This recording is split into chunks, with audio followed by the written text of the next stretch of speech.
He walked in with his fiancée, and walked out realizing the children he denied 6 years ago were sitting right in front of him.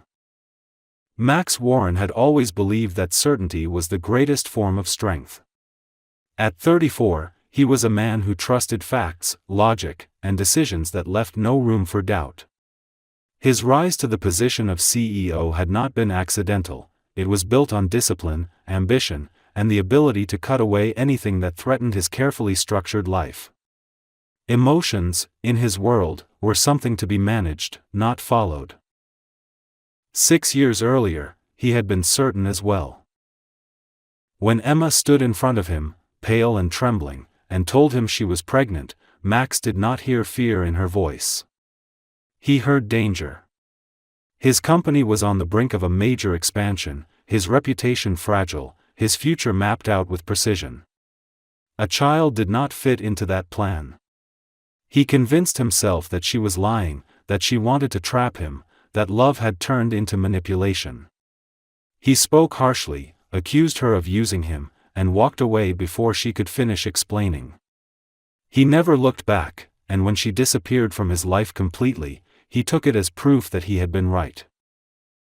Now, 6 years later, Max was sitting on the open veranda of an elite restaurant overlooking the river, dressed in a perfectly tailored suit, the evening breeze carrying the scent of summer and expensive wine.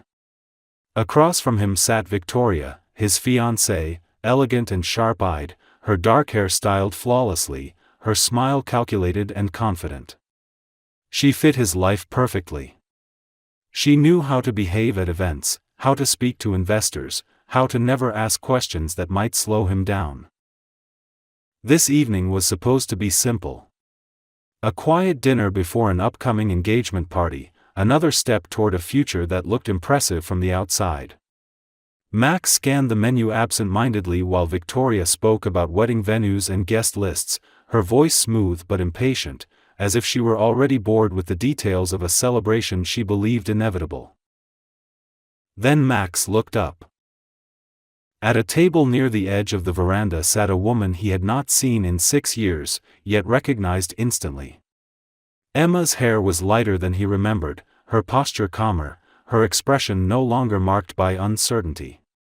She looked older, not in years, but in depth, as if life had forced her to grow in ways he never had to.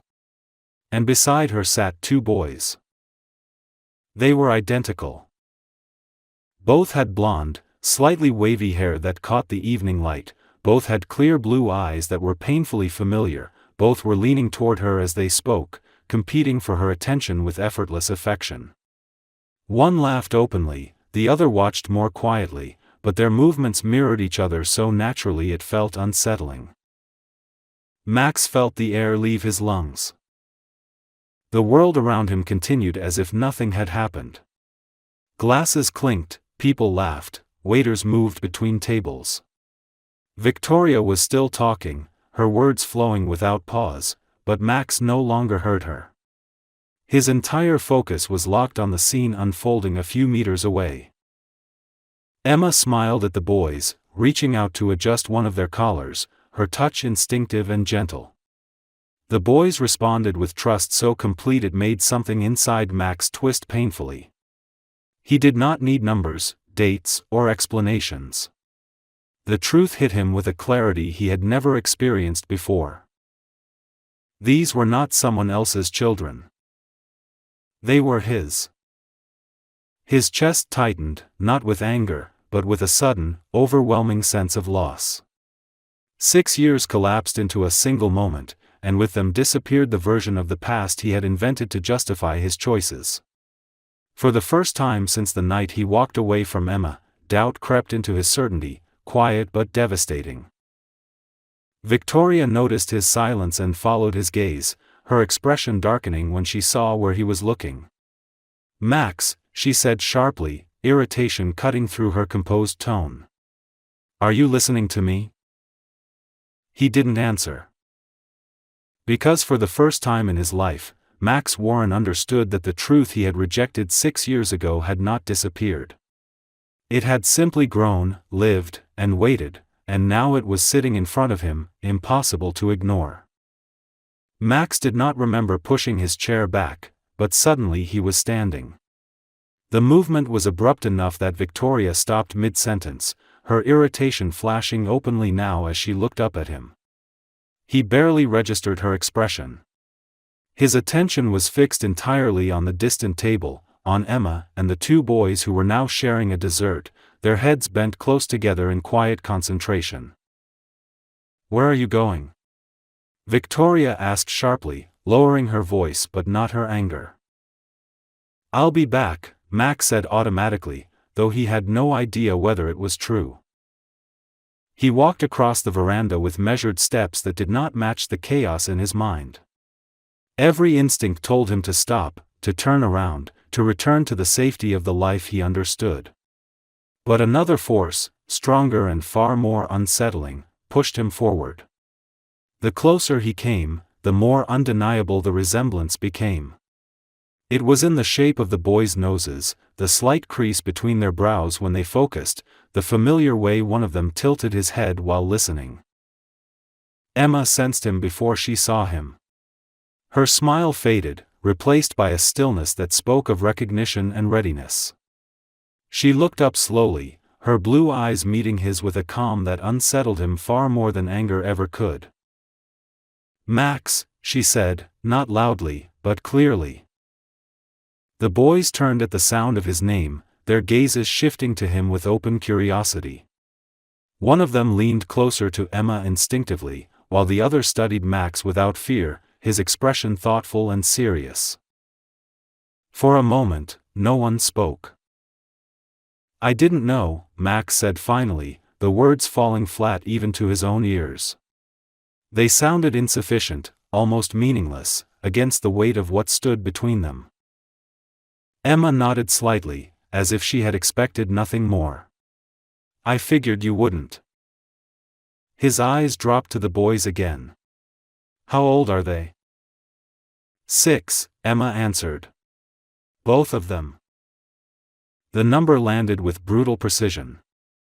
6 years. The exact length of time since he had walked away, convinced that cutting her out of his life had solved everything. He felt a wave of nausea roll through him as memory after memory rearranged itself in light of that truth. "They're twins," Max said quietly, not as a question.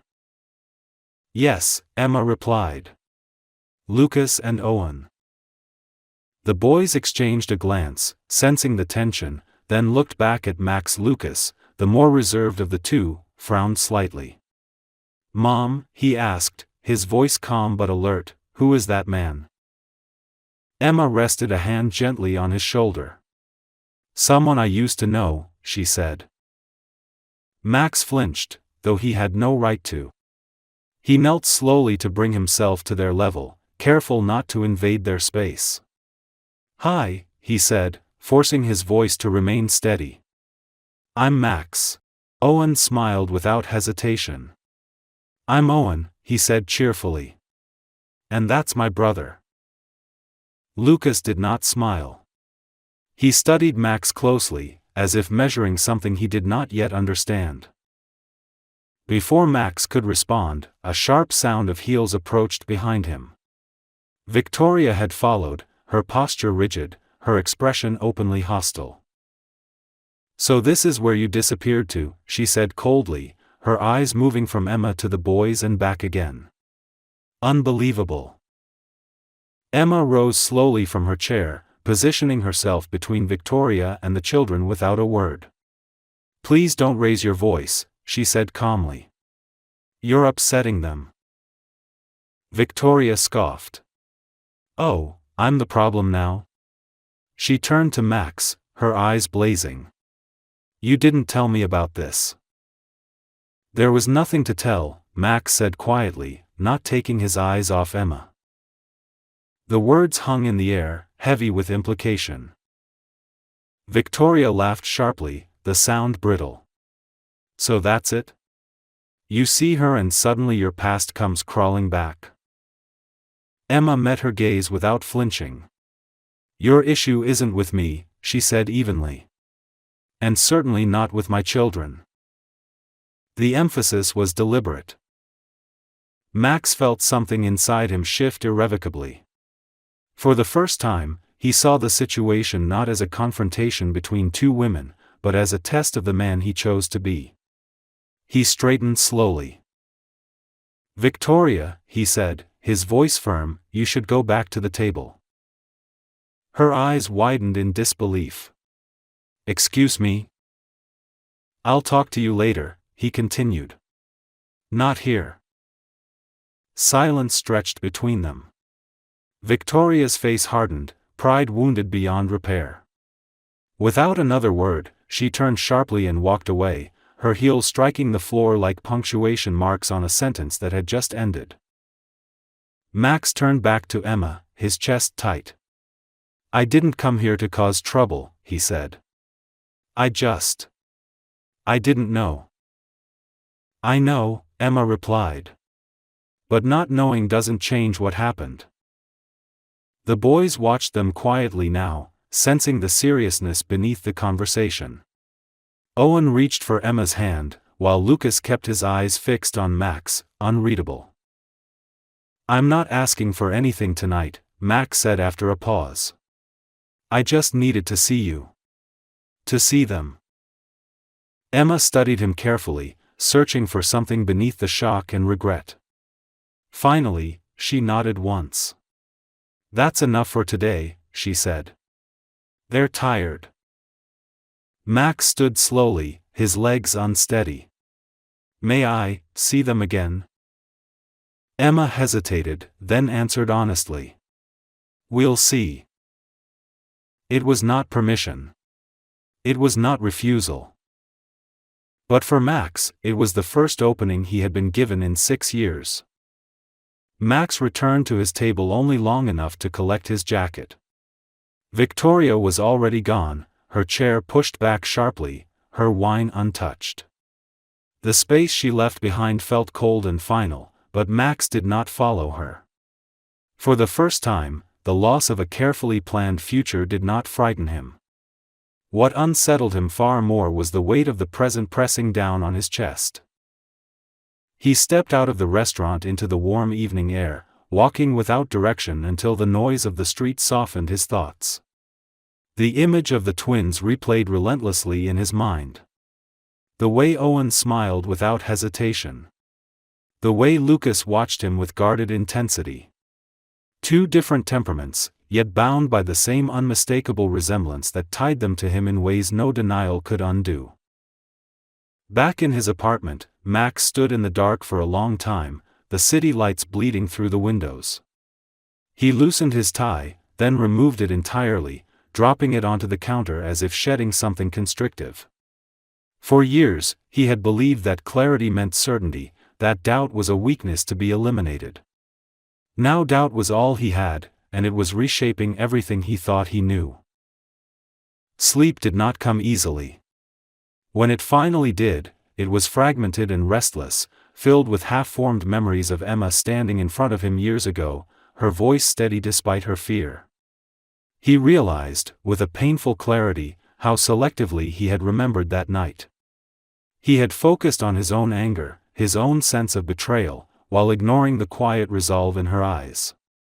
She had not been manipulative. She had been terrified and alone. By morning, his certainty had crumbled completely. Max cancelled his meetings without explanation. His assistant protested briefly, unused to deviation from routine, but he ended the call quickly.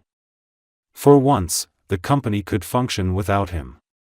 There were things no boardroom decision could resolve. He spent the day replaying timelines, dates, conversations, reconstructing the past with brutal honesty. Emma had disappeared shortly after he walked away. He had taken that as confirmation of his assumptions, never questioning whether her silence was an act of survival rather than guilt. The truth had existed all along, but it required him to ask questions he had never been willing to ask. That afternoon, he found himself standing outside the restaurant again, staring at the empty veranda. The table where Emma had sat was vacant now, the scene reduced to memory. He wondered how many times she had passed places they once shared, carrying their children, while he moved forward untouched, convinced he had escaped responsibility. The realization left him nauseous. Late that evening, Max did something he had avoided for years. He searched for Emma's name, not through professional channels, but cautiously, respectfully. It did not take long. She had not hidden. She simply had not existed in his world anymore. Her profile was minimal. No photos of the children. No public declarations. Just enough information to confirm what he already knew. She had built a life without him, not out of spite, but necessity. Max typed and deleted a message more times than he could count. Every version sounded inadequate. Finally, he wrote something simple. "I'm not asking for explanations. I just want to talk, when and if you're ready." He stared at the screen for a long time before sending it. The reply came an hour later. "Tomorrow. Afternoon. The park near the river. 1 hour." There were no pleasantries. No emotion. Just boundaries. Max read the message again and again, feeling something unfamiliar settle into his chest. It was not relief. It was accountability. The next day could not be managed, negotiated, or controlled. Whatever awaited him at that park would demand something entirely different from him. Not authority. Not certainty. Presence. And for the first time since he had walked away 6 years ago, Max understood that showing up would cost him far more than leaving ever had. The park near the river was quieter than Max expected when he arrived the next afternoon. The air carried the scent of water and fresh grass, and the steady movement of the river created a calm rhythm that stood in sharp contrast to the tension building inside him. He came early again, not because he wanted to rush the moment, but because waiting felt like the only thing he could do right now without making another mistake. He chose a bench beneath a tree and sat down, forcing himself to breathe slowly, to let the sounds around him anchor him in the present. Children played in the distance, their laughter drifting across the open space. Every sound seemed amplified, every movement significant. Max checked his phone once, then slipped it back into his pocket, determined not to hide behind it. When Emma appeared, walking along the path toward him, he stood immediately. She was holding the boy's hands this time, one on each side, moving at their pace rather than her own. Lucas walked with careful attention to where he placed his feet, while Owen swung their joined hands lightly, humming to himself. Seeing them like this, grounded and confident, Max felt the familiar tightening in his chest return. Emma stopped a few steps away from him. She did not smile, but her expression was not cold either. It was neutral, composed, protective. She released the boy's hands only when they reached the bench, guiding them to sit while she remained standing. "This is Lucas," she said calmly, resting a hand on the shoulder of the quieter boy. "And this is Owen." "I remember," Max said softly. "Thank you for coming." "I said 1 hour," Emma replied. "That hasn't changed." "I understand," he said. "I'm not here to push." The boys looked at him openly now, curiosity winning over caution. Owen tilted his head slightly. "You were at the restaurant," he said matter-of-factly. "Yes," Max answered, lowering himself to sit on the bench across from them. "I was." Lucas studied him carefully, his gaze sharp and thoughtful. "Mom says you used to know each other." "We did," Max replied. "A long time ago." There was a pause, filled only by the sound of the river. Max resisted the urge to fill it with explanations or apologies. He had learned enough already to understand that words came last, not first. Emma finally sat beside the boys, positioning herself subtly between them and Max, not in hostility, but in instinct. "They know you're their father," she said quietly. I didn't hide that from them. The words hit him harder than he expected. And what did you tell them? He asked. That you weren't ready to be in their lives, Emma replied honestly. And that it had nothing to do with them. Max nodded slowly, absorbing the weight of that truth. That was generous of you, he said. It was necessary, she answered. They deserve to grow up without thinking they weren't wanted. Owen frowned slightly, processing the conversation in his own way. So you didn't know about us? He asked. No, Max said gently. I didn't know. And that's on me. Lucas's eyes narrowed just a little. Why didn't you ask? The simplicity of the question left Max without defenses. He met Lucas's gaze directly. Because I was wrong, he said. And because I was afraid of hearing something that would change my life. Emma watched him closely, measuring the honesty in his tone rather than the words themselves. For the first time, she did not interrupt. I can't change what I did, Max continued, keeping his voice steady. But I want to take responsibility for what I didn't do. If you allow me. Emma exhaled slowly. Responsibility doesn't start with wanting, she said. It starts with patience. I have time, Max replied. As much as it takes. The boys shifted, the tension easing slightly as the adult spoke in calmer tones. Owen leaned closer to Emma, resting against her side, while Lucas remained alert, still watching Max with cautious interest. After a while, Emma checked her watch. That's enough for today, she said. Max stood immediately, respecting the boundary without protest. Thank you, he said. For meeting me. Emma hesitated, then nodded once. We'll see how things go, she said. Slowly. As she walked away with the boys, Max stayed where he was, watching them disappear down the path. He did not follow. He did not call out. For once, restraint felt like progress. Sitting alone on the bench, Max understood something he had never grasped before. Redemption was not about being forgiven quickly or completely. It was about accepting limits, honoring boundaries, and showing up again without expectation. And for the first time in 6 years, he was ready to do exactly that. The days that followed passed with a strange mixture of restraint and intensity. Max did not contact Emma again right away, even though every instinct urged him to do so. He understood now that urgency was his old habit, one that had already cost him too much.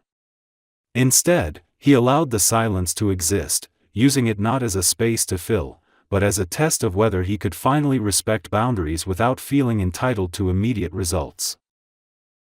He returned to work, but everything felt different.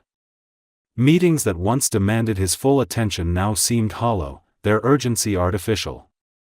He found himself watching the clock in a way he never had before, not because he wanted the day to end, but because he wanted time itself to slow down. The image of Lucas and Owen sitting on that bench replayed in his mind constantly, their faces serious and observant, far older in awareness than their years suggested. One evening, unable to remain still any longer, Max drove through the neighborhood near Emma's apartment, careful not to pass her building directly. He told himself he was only trying to understand the environment his sons were growing up in, but the truth was more complicated. He was confronting the reality that life had moved forward without him, quietly and successfully, and that realization carried both relief and regret. When Emma finally reached out again, it was 3 days later.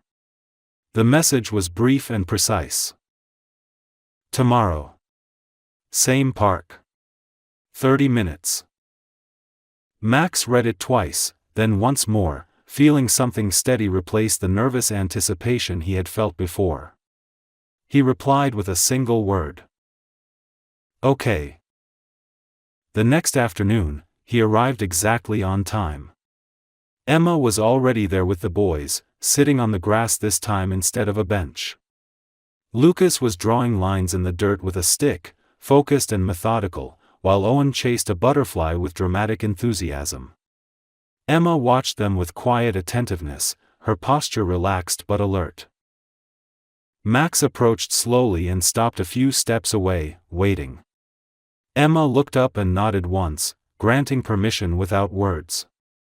He sat down on the grass at a respectful distance, mirroring their level rather than positioning himself above it.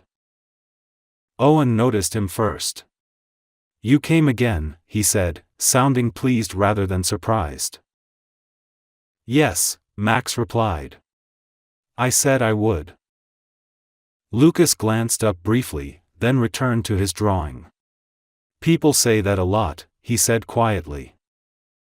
Max absorbed the comment without defensiveness. "I know," he answered. "That's why I came back." Emma observed the exchange closely, her expression unreadable. "We're staying a short time today," she said. "I want to see how they feel." "That's fair," Max replied. For several minutes, nothing happened. Max did not try to lead the interaction or insert himself into the boys' play. He watched, commented only when spoken to, and allowed silence to do its work. Gradually, Owen wandered closer, holding up a leaf as if presenting evidence of something important. "Do you think this one is better than the other one?" he asked seriously. Max leaned forward slightly, considering the leaf with equal seriousness. "I think it depends on what you need it for," he said. Owen smiled, satisfied, and sat down near him. Lucas watched this from the corner of his eye, his skepticism softening just enough to become curiosity. Emma exhaled quietly, a tension easing that Max had not known was there. After a while, she spoke again. "They don't need a perfect father," she said, her voice calm but firm. "They need someone who doesn't disappear when things get uncomfortable." Max nodded. "I won't," he said. "And if I ever do something wrong, I won't pretend it didn't happen." Emma studied him for a long moment. "That matters more than you think." When it was time to leave, Owen ran ahead toward the path, while Lucas lingered for a second. He looked at Max carefully, then asked, "Are you coming next time too?" Max did not answer immediately. He looked at Emma first, then back at Lucas. "If your mom says it's okay," he replied. Emma met his gaze and nodded once. "We'll talk," she said. It was not trust yet, but it was movement. As Max watched them walk away, he felt no rush to follow, no need to push the moment further. For the first time in his life, he understood that presence was not about proximity, but reliability. And as he stood there, alone in the park that had become the center of everything, he knew that whatever came next would be built slowly, deliberately, and honestly. For the first time, that felt exactly right. Time began to stretch in unfamiliar ways for Max. Days no longer blurred together as they once had, measured only by deadlines and achievements. Instead, they were marked by smaller moments that carried a weight he had never learned to recognize before. A message from Emma confirming another meeting. A brief memory of Lucas's careful gaze. Owen's easy laughter echoing in his mind long after it faded in reality. Their meetings continued, always planned, always limited, always on Emma's terms. Sometimes they met at the park, other times at a quiet cafe where the boys could sit with coloring books while adults spoke in low voices. Max never complained about the restrictions. He treated them as boundaries that needed protection, not obstacles to overcome. Each meeting felt like an examination he did not prepare for with speeches, only with presence. Gradually, Emma began to speak more during those hours. Not about the past at first, but about the boys. About Lucas's sensitivity, how he noticed everything and asked questions long after others had moved on. About Owen's boundless energy, his ability to forgive small disappointments quickly and move forward without bitterness. Max listened carefully, absorbing these details as if learning a language he should have known from the beginning. One afternoon, as rain forced them to sit beneath a covered pavilion, Emma finally allowed the conversation to drift backward. "The night you left," she said quietly, watching the boys jump in puddles nearby, "I didn't cry until you were gone."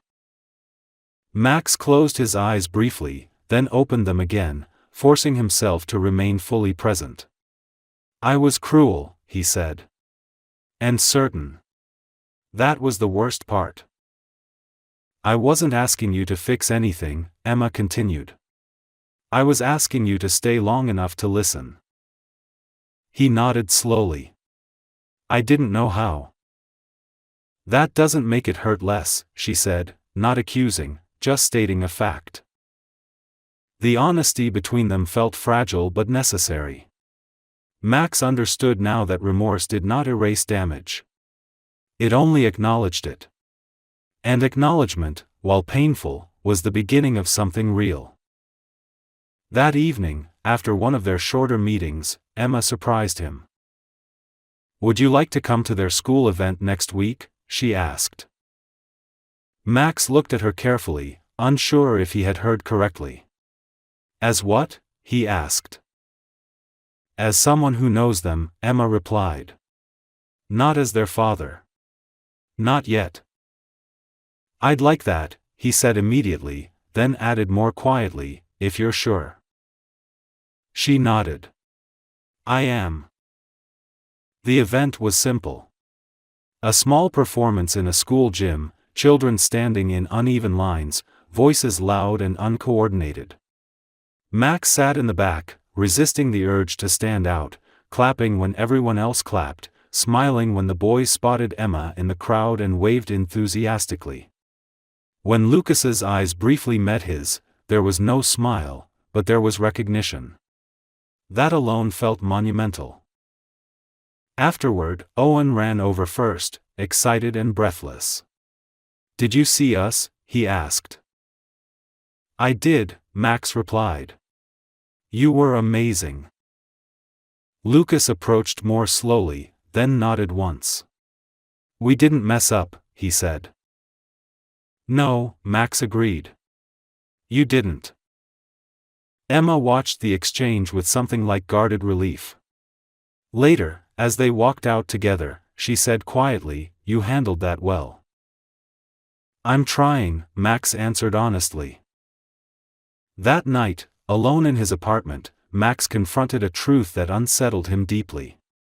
He was no longer afraid of responsibility. He was afraid of failing at it. Afraid that one wrong step would undo everything he had begun to build. But unlike before, that fear did not push him to retreat. It pushed him to stay alert, careful, and accountable. For the first time, Max understood that love was not something you claimed. It was something you were trusted with. And trust, once broken, demanded patience measured not in days or months, but in consistency. In showing up again, even when nothing seemed to change. Even when progress was invisible. Especially then. As he turned off the lights and prepared for sleep, Max accepted that there would be no moment when everything suddenly felt resolved. No clear line marking forgiveness or redemption. There would only be tomorrow, and the choice to meet it honestly. And this time, he was ready to make that choice. The shift came quietly, without announcements or dramatic gestures, which made it all the more unsettling for Max. One morning, Emma called him instead of sending a message. Her voice on the line was calm but tired, the kind of exhaustion that came from holding everything together for too long without help. "Can you watch the boys for an hour this afternoon?" she asked. "I have an appointment I can't move." Max did not hesitate, though his heart began to race. "Yes," he said. "Of course. Tell me what they need." "They'll be at the apartment," Emma replied. "I'll be back before dinner." When he arrived, the space felt intimate in a way that made him acutely aware of his place in it. The apartment was modest but warm, filled with small signs of a carefully structured life. Shoes neatly lined by the door. Drawings taped to the refrigerator. A stack of children's books arranged by height rather than theme.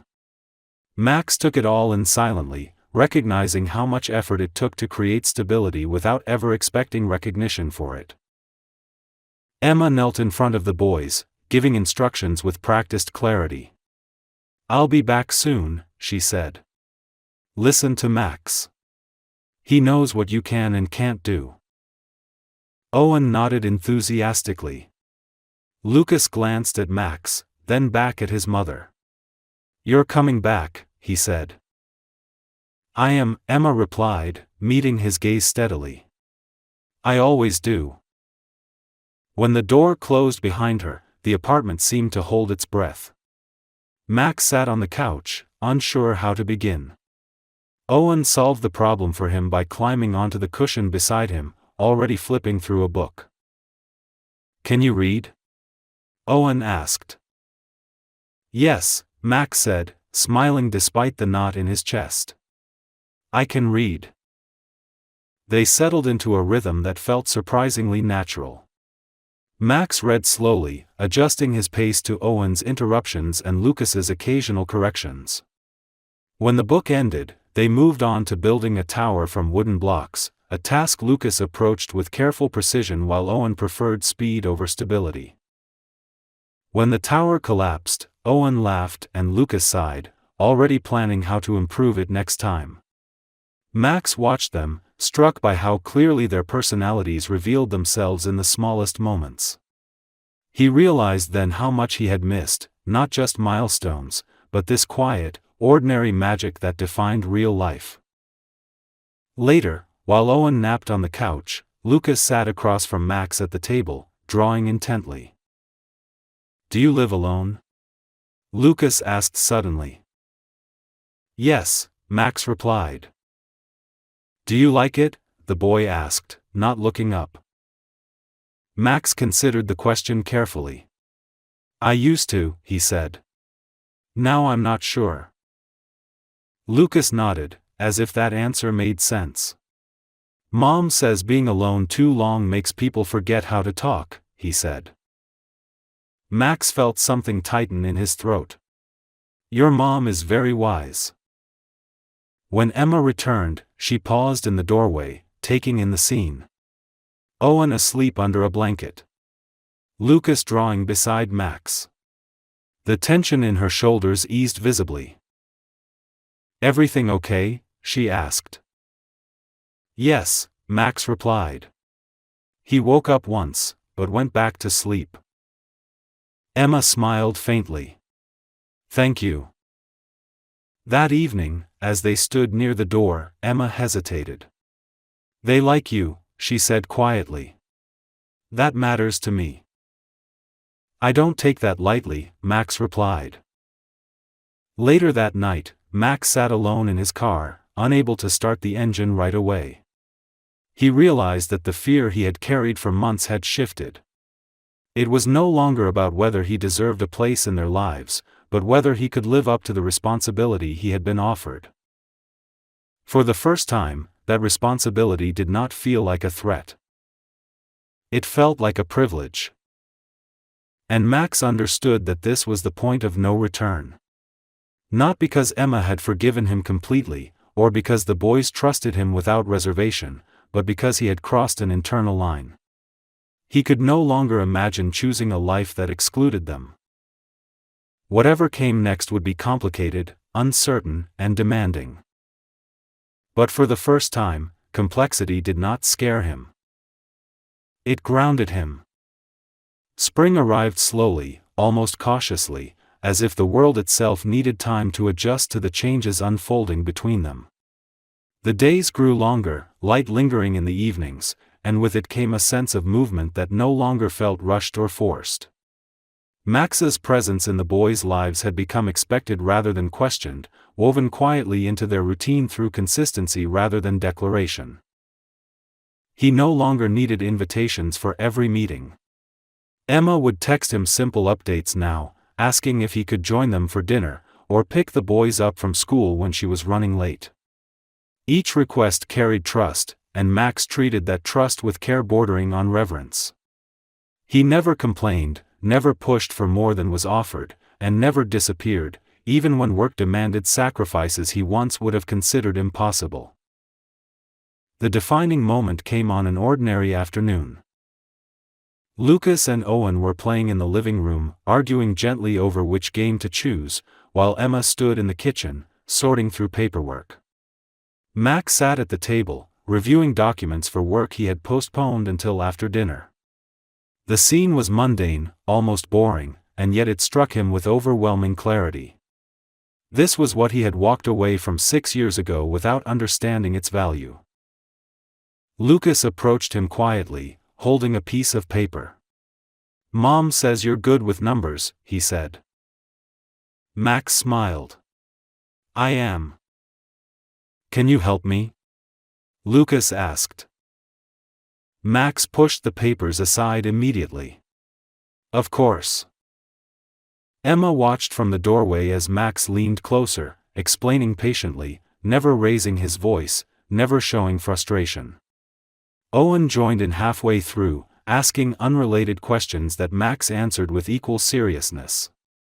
There was no performance in his behavior, no attempt to impress. He was simply there.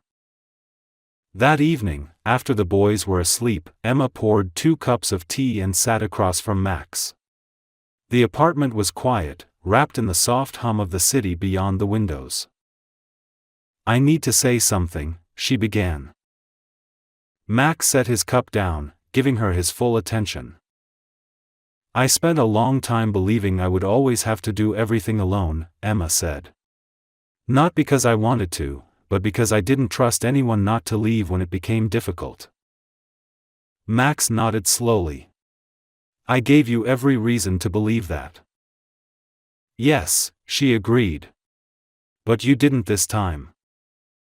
The words hung between them, fragile and heavy with meaning. "I'm not saying everything is forgiven," Emma continued. "Some things take longer than that. But I see who you are now. And more importantly, they do." She glanced toward the boys' room. Max felt something shift deep within him, something final and grounding. "I won't leave," he said. "Not when it's hard. Not when it's uncomfortable. Not ever." Emma studied his face, searching not for certainty, but for truth. When she found it, her shoulders relaxed in a way he had never seen before. Weeks later, they returned to the same restaurant where everything had fallen apart. This time, there was no tension, no unspoken confrontation waiting in the shadows. The 4 of them sat together on the veranda, Lucas carefully reading the menu, Owen insisting on ordering dessert first, Emma laughing softly as she tried to keep peace between them. Max watched the scene unfold with quiet disbelief. He had arrived at this place once with a woman who fit his image of success and left with nothing but certainty. Now he sat here with a family he had nearly lost, understanding that real success had nothing to do with control or appearances. As the sun set, casting warm light across the table, Owen leaned against him without hesitation, and Lucas followed a moment later, pretending it was accidental. Max didn't move. He simply stayed. Emma met his eyes across the table, and for the first time, she smiled without reservation. Max had not been given a second chance. He had earned one. Not through wealth or power, but through patience, humility, and the courage to remain when it would have been easier to walk away. 6 years ago, he had rejected the truth out of fear. Now, he chose it, fully, finally, and without hesitation. And this time, he was exactly where he belonged.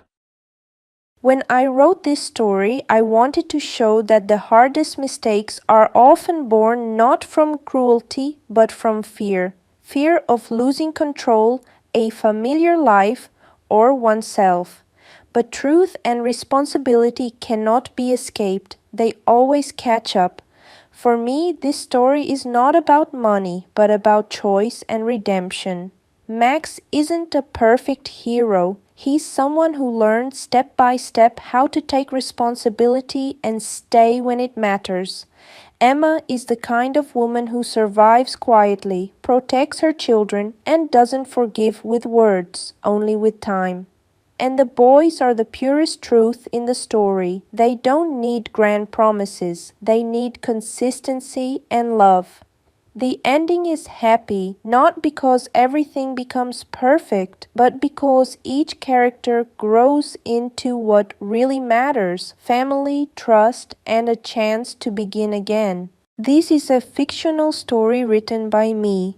I create original stories to explore emotional and moral situations people can relate to. This story is not based on real people. Thank you for listening and reflecting with me.